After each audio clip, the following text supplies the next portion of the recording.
ఈరోజు అయితే chicken pickle అయితే పెట్టాము. ఇది మా డాడీ కోసం. డాడీకి చికెన్ అంటే పికిల్స్ అంటే చాలా ఇష్టం.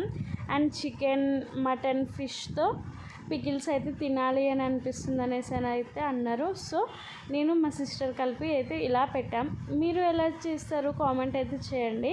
చికెన్ మంచిగా వాష్ చేసుకొని కొంచెం సాల్ట్, కొంచెం ఉప్పు అనేది మిక్స్ చేసుకోవాలి. ఒక 20 to 30 మినిట్స్ వరకు బాయిల్ చేసుకోవాలి. చికెన్కి వాటర్ వస్తాయి కదా, ఆ వాటర్ పోయేంత వరకు అయితే బాయిల్ చేసుకొని 5 to 10 మినిట్స్ అయితే సైడ్కి అయితే పెట్టుకోవాలి. అండ్ నెక్స్ట్ ఒక ఆయిల్ అయితే పెట్టుకొని వేడి ఆయిల్లో ఈ చికెన్ ఏదైతే ఉందో అది యాడ్ చేసుకొని కొంచెం రెడ్ కలర్ వచ్చే వరకు అయితే ఫ్రై చేసుకోవాలి. నేను చూపించే విధంగా మరీ గట్టిగా అయితే పీస్ బాగోదు. సో ఇలా సైడ్కి పెట్టుకొని మనం ముందుగా ధనియాలు, మసాలా అనేది ఇంట్లోనే ప్రిపేర్ అయితే చేశాను. అది లాస్ట్లో ఉంటుంది చూడండి.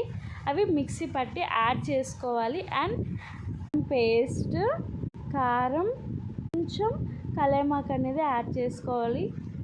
అయితే 1.5 kg చికెన్కి ఒక 1/2 kg ఆయిల్ అయితే ఈజీగా పడింది. నేను సెకండ్ టైం కూడా వేస్తున్నాను చూడండి. ఫస్ట్ టైం అయితే సరిపోలేదు కాబట్టి సెకండ్ టైం ఇంకో హాఫ్ కూడా బాయిల్ చేశాను. సేమ్ ఆయిల్లో అల్లం పేస్ట్, కారం ఇవన్నీ మిక్స్ చేసుకొని మిక్సీ పట్టుకున్న పౌడర్ ఏదైతే ఉంటుందో అది కూడా యాడ్ చేసుకోవాలి. మనకి ఎలా తింటామో అలా సరిపోయినంత అయితే కారం అనేది వేసుకోవచ్చు పికిల్కి, కాబట్టి కొంచెం ఎక్కువగానే పడుతుంది. అండ్ ఇంకొకటి ఏంటి అని అంటే లెమన్ లాస్ట్లో అయితే యాడ్ చేయాలి. నేను లెమన్ అనేది మీకు వీడియోలో చూపించడం మర్చిపోయాను. నేను డైరెక్ట్గా అయితే వేసేసాము. ఇంకా ఎన్ని డౌట్స్ ఉంటే, ఏదైనా డౌట్ ఉంటే అయితే చెప్పండి, నేను నెక్స్ట్ వీడియోలో అయితే అప్లోడ్ చేస్తాను. ఆయిల్ అయితే అలా సరిపోయింది, మరీ ఎక్కువ కాలేదు, తక్కువ కాలేదు.